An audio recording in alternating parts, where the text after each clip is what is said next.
Bom dia, segundo ano. Olá novamente. Vamos dar continuidade à nossa aula de hoje, segunda aula da terça-feira, dia 8. E nesse momento nós vamos falar um pouquinho sobre a questão do imperialismo estadunidense, né? Na primeira aula de hoje a gente falou sobre a Guerra de Secessão e paramos ali no momento onde o presidente Abraham Lincoln foi assassinado. E falamos também sobre a questão da fundação de associações racistas, como a Ku Klux Klan, os Cavaleiros da Camélia Branca e a Associação 76. Dessa vez nós vamos lá para o final do século XIX, início do século XX. Estamos aqui na nossa aula Estados Unidos no século XIX, parte 4. Então, nós já estamos saindo aí do século XIX, aula 45. E vamos falar aí um pouquinho sobre como que os Estados Unidos vai virar esse gigante, né? Que nós vamos conhecer aí no início do século XX. Eu convido vocês também a abrirem aí a apostila 3, a apostila virtual, que vocês têm acesso lá no site da Senec Digital, também pela Senec Online, tá? E eu vou começar lá na página 13, também vou fazer uma leitura lá na página 14 com vocês. Então, bora começar. Pessoal, como vocês estão vendo aqui, eu organizei de uma maneira que eu achei que ficou bem facinha de entender, tá? E estou deixando toda a tela com as minhas observações para que vocês possam ir anotando enquanto eu vou explicando ou sublinhando ou grifando a apostila virtualmente conforme a gente for explicando. Vocês também podem fazer uma pausa agora nesse vídeo, fazer a cópia aí no caderno de vocês e depois ir fazendo as suas anotações, puxando aí as suas setinhas e colocando aí algumas questões que vocês acham que eventualmente faltou ou que seria mais interessante para vocês terem em mãos na hora de estudar.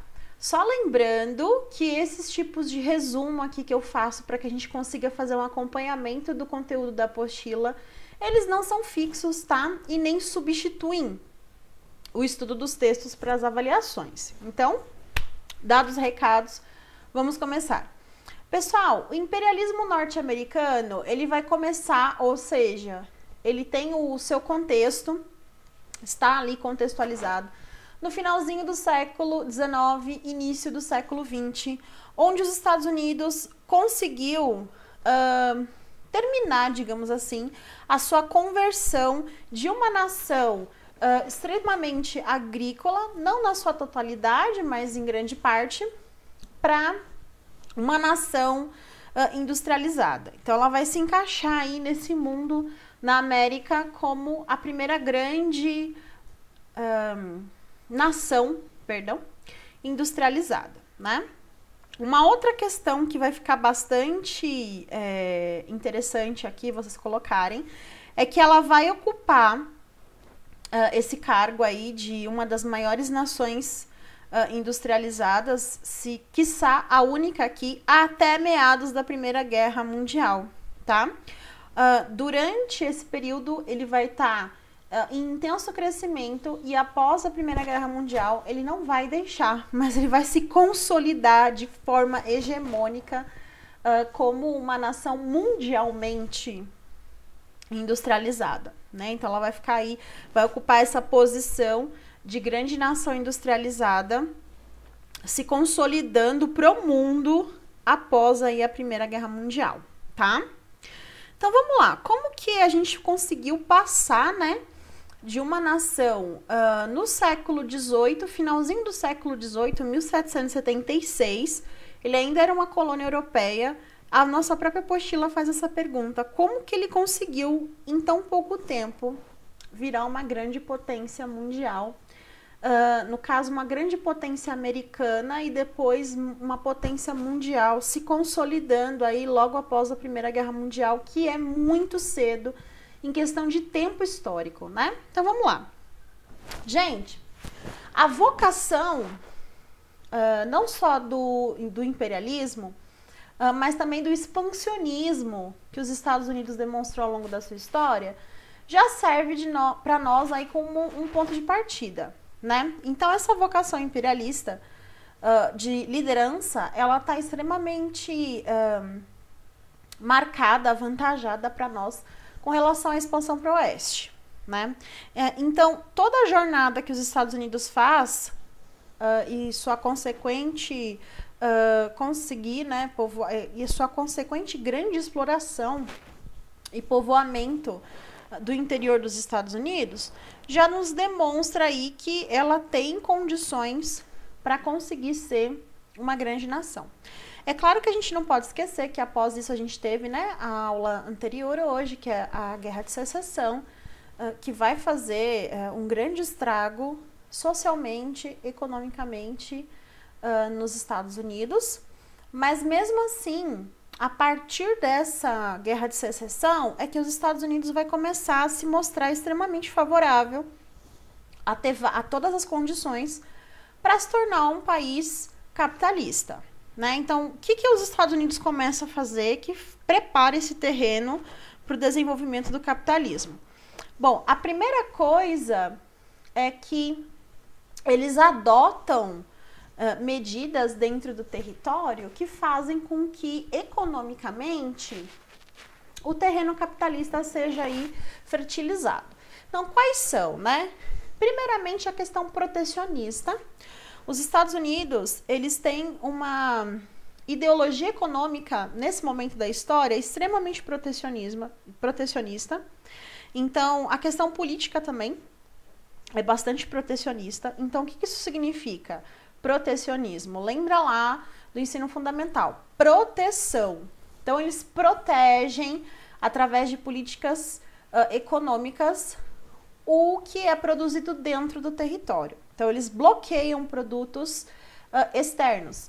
Isso, pessoal, fomenta o aumento das indústrias de maneira interna, tá? Esse dinheiro e essas indústrias que vão crescendo internamente também vão fornecer aí subsídios econômicos para que a gente tenha um grande contingente de dinheiro sendo injetado na construção, principalmente de ferrovias, o que vai ser favorecido pelos Estados Unidos com relação à doação de terras que a gente viu lá na expansão do oeste, né? Então, com a grande colonização que foi feita a partir da corrida, né, do ouro e da marcha para o oeste, as ferrovias vão ganhando cada vez mais força porque já era feito esse tipo de transporte lá no começo, né? Nós também vamos ter a criação de um sistema bancário nacional.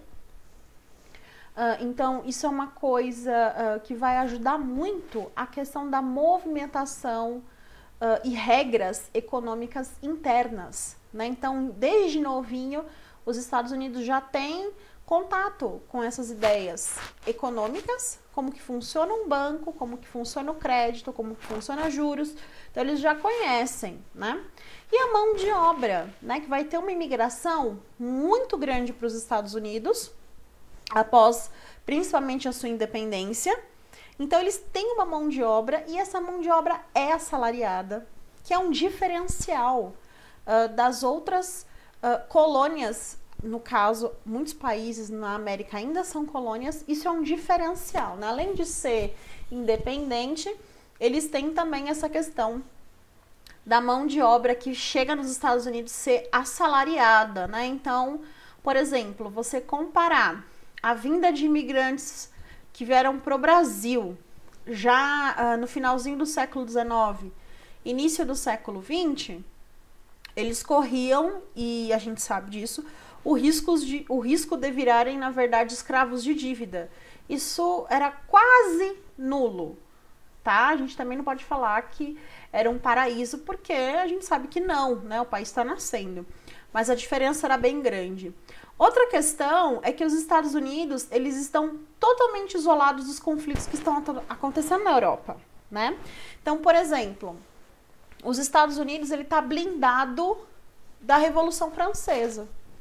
ele também está blindado de Napoleão, né? Então, tudo que acontece na Europa, esses conflitos, eles ficam lá na Europa. Nada vai refletir nos Estados Unidos, a não ser de forma positiva, né? Porque esses países vão buscar subsídios e recursos para se reconstruir nos Estados Unidos, né? Com essa questão da economia ser extremamente forte, né, internamente, começa então a substituição do sistema econômico. O sistema vai começar a ser era, né, de livre concorrência entre empresas estadunidenses ou inglesas, né, já que são ex-colônias, e produtos e empresas de outros países. A gente vai substituir essa livre concorrência, já que o protecionismo aí é a principal característica, por monopólios. E aí a gente vai ter nos Estados Unidos o que a gente chama de capitalismo monopolista. O que é o capitalismo monopolista, pessoal? É quando a gente consegue reduzir custos, dividir o mercado interno entre as empresas do próprio país e a partir daí a gente consegue obter um controle extremamente grande da distribuição e da definição dos preços, né? Vamos resumir para a gente entender? Se eu não tenho produtos entrando no país que são oriundos de outros países, a única compra que pode ser feita daquele produto é o oriundo do próprio país. Ou seja, as empresas que acabam sendo montadas dentro dos Estados Unidos não têm concorrência com nada nem com ninguém. O que acontece, pessoal, é a primeira questão que está colocada no slide. A gente elimina a concorrência, nós temos positivamente mais lucros, mas negativamente um consumo extremamente bloqueado, né? Então, se não tem livre concorrência, então não tem livre mercado, não é uma economia, por exemplo, característica dos estados liberais. Por essa razão, os mais atingidos são justamente nós que consumimos, né? Mas, a longo prazo, essa política, que é da onde vai surgir os cartéis, da onde vai surgir os trusts e da onde vai surgir os holdings, por exemplo, todos citados na nossa apostila, a longo prazo, essa economia negativa para o consumidor, mas positiva para os industriais, vai fazer com que os Estados Unidos criem uma situação interna propícia para o seu crescimento mais tarde, né? Uma outra questão que vai rolar, pessoal, nesse momento é a questão da política expansionista dos Estados Unidos, mas nessa questão aqui, não no seu território original. Claro, né, nesse momento a gente vai ter anexação de vários outros territórios, a gente vai falar disso daqui a pouco, mas também, pessoal, a questão da expansão no caso do continente americano. Por quê? Com o presidente James Monroe, vai surgir a famosa doutrina Monroe, que a própria apostila está colocando aí para vocês, que pode ser sistematizada, ela pode ser simplificada nessa frase extremamente famosa: América para os americanos. O que acontece, pessoal? É que nesse momento da história, lá na Europa, Napoleão foi derrotado e está acontecendo o Congresso de Viena.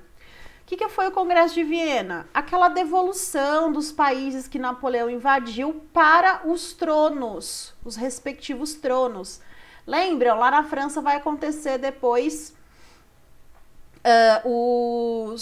as revoltas de 1830 e 1848, porque vai tentar voltar ao absolutismo. Lembram disso? Pois é. O Congresso de Viena também deixava ali transparecer a volta do que nós podemos chamar aí de recolonização. Os países da Europa, como eles estavam voltando aos eixos, né? Cada família voltando para o seu trono, eles, lembraram que eles tinham colônias aqui na Europa. E é aí que os Estados Unidos vai passar régua ali, né? No oceano e falar, Aqui não. A América é feita para os americanos. Pessoal, isso aqui é um medo do que eles já haviam passado anteriormente, lembram? Que a Inglaterra tentou fazer aqui, né? O fim da negligência salutar, ela tinha muitas dívidas da Guerra dos 7 Anos, acabou fazendo um monte de impostos novos, o que, na verdade, levou à independência dos Estados Unidos. Mas eles tinham muito medo que outros países tentassem fazer isso, por exemplo, com o restante da América, que já também tinha iniciado o seu processo de independência, que foi uma questão que a gente conversou anteriormente. Enquanto lá na Europa estava acontecendo todo esse bafafá da Revolução Francesa e do Napoleão, os nossos países aqui na América ficaram sem controle das suas metrópoles e por isso iniciaram seus processos de emancipação, de independência. Então a gente já tinha vários países, principalmente as ex-colônias espanholas, que já estavam ali em processo ou já tinham finalizado o seu processo de independência. E os Estados Unidos tinham muito medo, porque esses países eram menores, né? Não haviam feito nenhum tipo de regra econômica. Os Estados Unidos estavam muito adiantado com relação a esses novos países da América Latina, e o medo deles é que esses países fossem recolonizados pela Europa e aí ele ficaria sozinho, né, para tentar manter ali a sua independência conquistada até então. Então vejam só, o problema aqui é muito maior, né? E o interessante também, pessoal, é que essa doutrina Monroe, ela parece que está ajudando, né, a América, não, excelente, né? Está ajudando a América a se manter independente das suas ex-metrópoles. Mas, na verdade, a apostila coloca para você, né? Ela coloca que é uma declaração extremamente ambígua, porque mostra a defesa, mas, por outro lado, mostra justamente o tema da nossa aula de hoje, o imperialismo, né? Então, fica mais ou menos assim, América para os americanos, tá? Aqui quem manda sou eu. Aí fica, né? Já mudou aí o discurso, concorda? Então, mas nós não paramos aqui, tá? Porque a política expansionista, ela vai ser contínua, né? Ela vai ser contínua, na verdade. Ela vai continuar conforme outros presidentes vierem. E é o caso do presidente James Knox Polk, que é o famoso presidente do Corolário Polk. Vamos falar desse Corolário Polk aí, pessoal. Vou ler um texto com vocês lá na página 14, que vai explicar essa questão do porquê que o Corolário Polk fazia a garantia da anexação de territórios. Então, vamos lá. A anexação do Texas pelos Estados Unidos e a posterior guerra deste país com o México foram influenciadas ideologicamente pela política externa do presidente James Knox Polk, cujo governo compreende o período de 1845 a 1849 e ficou conhecida por Corolário Polk. Tal política defendia que todo e qualquer território que desejasse ser anexado aos Estados Unidos teria esse direito garantido.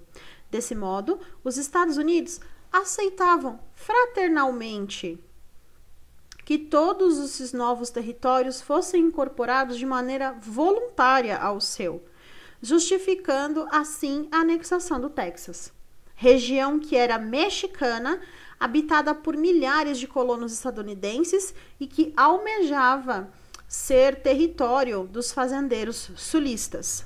A seguir, um trecho de um discurso do presidente Polk. Abre aspas. Precisamos manter para sempre o princípio de que só o povo deste continente tem o direito de decidir o próprio destino. Se, porventura, uma parte desse povo, constituindo um Estado independente, pretendesse unir-se à nossa confederação, esta seria uma questão que só ele e nós caberia determinar, sem qualquer interferência estrangeira. Pessoal, esse texto aqui, então, mostra para vocês como fica ambígua, né, essa situação dos Estados Unidos. Veja bem, o corolário Polk do presidente James, ele fazia o quê? Ele justificava a anexação do Texas. O território do Texas, pessoal, ele foi comprado do México. Lógico, né? Após a guerra com o México, os Estados Unidos foi para a guerra com o México, contra, né, o México. E depois, no final, eles fizeram a anexação do Texas. É que o Texas, pessoal, ele queria sair do México. Para ele, pro território texano, onde havia ali realmente uma grande quantidade de colonos norte-americanos, era economicamente muito mais interessante fazer ali a sua anexação com os Estados Unidos, porque eles estavam extremamente adiantados na questão econômica capitalista, né? Enquanto que o México tinha ali acabado de fazer a sua independência. Vocês também não podem esquecer do que a gente viu nas aulas passadas. Havia uma questão ideológica muito conturbada nas colônias espanholas, ex-colônias espanholas. Porque havia ali, lembra, a ideia do pan-americanismo, que acabava ali fazendo com que as pessoas meio que não entendessem, né? Vamos ser países independentes? Não vamos, né? Nós sempre fomos separados, a administração espanhola era, né? Separação de territórios. Então isso complicava muito. Pesando tudo na balança, para o Texas era muito mais interessante, esse pedacinho do México, era muito mais interessante fazer parte ali. E isso foi uma sacada muito genial desse presidente, porque ele utilizou a campanha do James Monroe para dar ali embasamento político tecnicamente liberal, né, de que somente os territórios da América poderiam decidir o que vai acontecer ali, se eles vão se unir, se eles não vão se unir, mas é claro, né, sempre chefiados pelos Estados Unidos. Mas, gente, o James, no caso Polk, né, ele não foi o único, tá? Já no século XX, mais precisamente ali em 1901, com o Theodore Roosevelt, famoso Theodore Roosevelt, nós temos a chamada política do corolário Roosevelt, que também vai ser uma política de anexação. Nesse caso, vai ficar muito famosa uma das ideias do Roosevelt, que é o famoso Big Stick, o grande porrete. Ela também tem uma frase aí que a significa, mas é claro, né? Essa famosa frase aí do presidente também tenta explicar, nesse caso, o tratamento que vai ser dado aos territórios dos Estados Unidos que estão sendo anexados, né? Porque não é sempre, pessoal, que um território que está sendo anexado pelos Estados Unidos, ele quer isso, né? No caso aqui, eles vão fazer algumas anexações à força. E aí o Big Stick veio aí para justificar o tratamento que era dado a esses territórios que não queriam se anexar aos Estados Unidos. Ou então aos territórios da América Latina como um todo, que não queriam ficar sob a influência dos Estados Unidos, não queriam apoiar a economia dos Estados Unidos. Big Stick pode ser então traduzido aí pela fala do Roosevelt, que é: fale mansinho, mas carregue consigo sempre um grande porrete. Ou então, fale mansinho, mas tenha consigo um grande porrete. Ou seja, tentaremos fazer aí, né, anexações e outras questões através da conversa, mas se o resultado não for o que eu quero, aí a gente parte para a briga, né? Basicamente vai ser isso.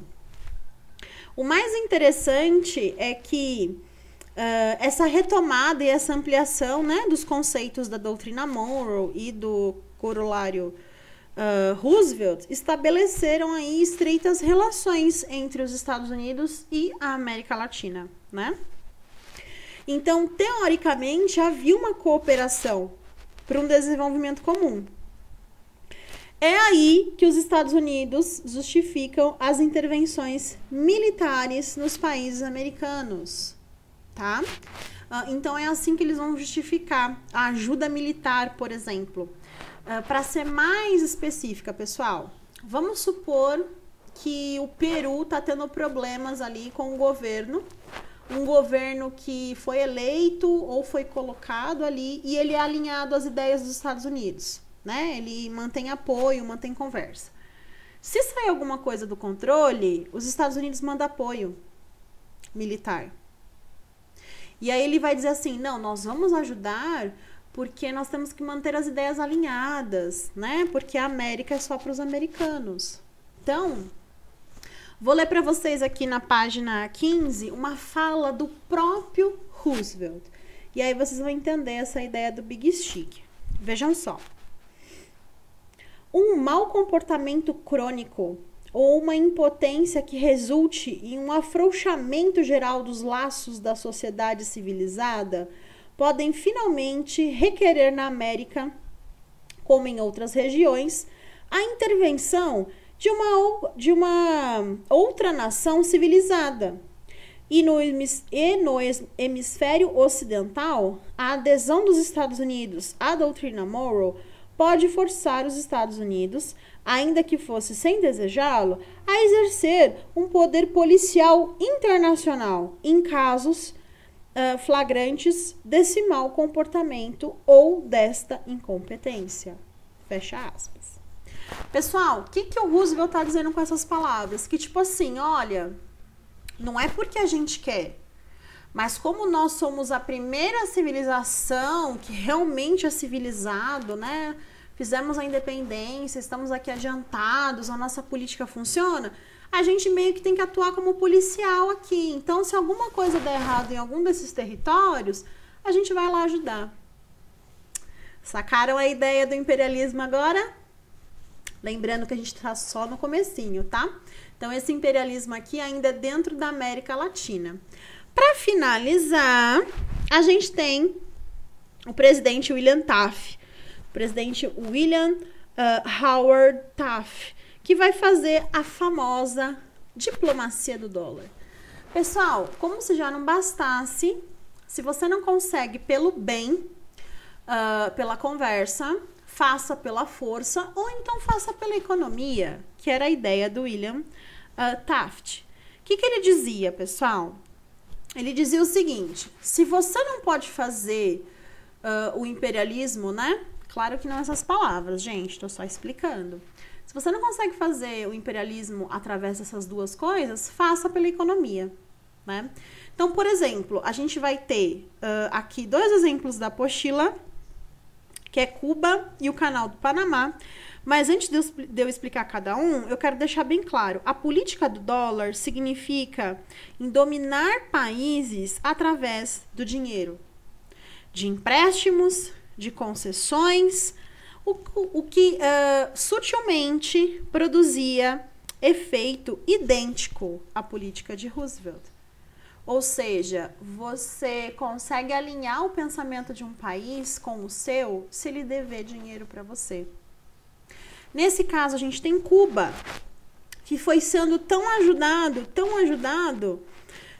que na Constituição de Cuba, eles tiveram que, após promulgar a independência, incluir um artigo nessa Constituição chamado Emenda Platt, onde constava que Cuba garantia aos Estados Unidos o direito de intervir em Cuba com a desculpa de aplacar conflitos internos. Na realidade, pessoal, essa emenda só está garantindo os interesses dos Estados Unidos. Né? Acho que fica claro aqui porque Cuba vai ter esse sentimento, esse ressentimento, né, dos Estados Unidos e vai acabar se fechando para o mundo por tantos anos. Né? Pode ser uma dessas consequências aí da diplomacia do dólar.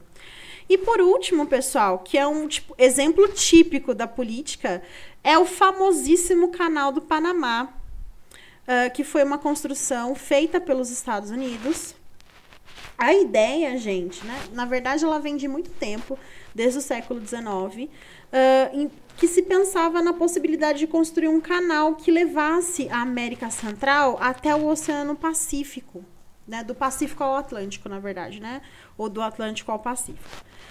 Ou seja, assim eles conseguiam fazer um percurso menor do que usar, por exemplo, o Estreito de Magalhães, para poder fazer, por exemplo, comércio naval. É isso? Comércio marítimo, né? Então, eles precisavam ali de um canal, teria que ser artificial, né? Naturalmente só existia o Estreito de Magalhães. Então, para que a América Central conseguisse fazer isso... Para a América Central, não, desculpa, gente. Para que o continente americano, né, conseguisse utilizar esse transporte da América Central, que conseguisse ligar ali os dois oceanos, era necessário fazer essa construção. E os Estados Unidos fez essa construção, né? Fazendo essa ligação. Ou seja, os Estados Unidos apoiou a separação da Colômbia em 1903, surgindo então, né, o país Colômbia, para que assim a Colômbia pudesse ali autorizar a construção do canal, né? Então vejam só, mais uma vez, diplomacia do dólar, fazendo com que os interesses dos Estados Unidos fossem respeitados e garantidos. Certinho? Pessoal, vou acabando então por aqui. Eu espero aí que vocês tenham entendido tudo certinho. Se vocês tiverem alguma dúvida, algum comentário ou gostariam de sugestões de documentários, vídeos, né, leituras, é só mandar uma mensagem para mim pela plataforma da Senec, tá, pessoal? Que eu respondo. Outra questão é que os nossos deveres estão postados aqui no post onde eu coloquei essa aula. E eu gostaria aí que vocês não se esquecessem de anexar o dever. Muitas pessoas não estão anexando o dever. Ele é muito importante, ele ajuda vocês aí na fixação desse conteúdo, certinho? Pessoal, eu espero que vocês tenham gostado. Nós nos vemos então com mais aulas de história na semana que vem. Um beijo para vocês e tchau, tchau!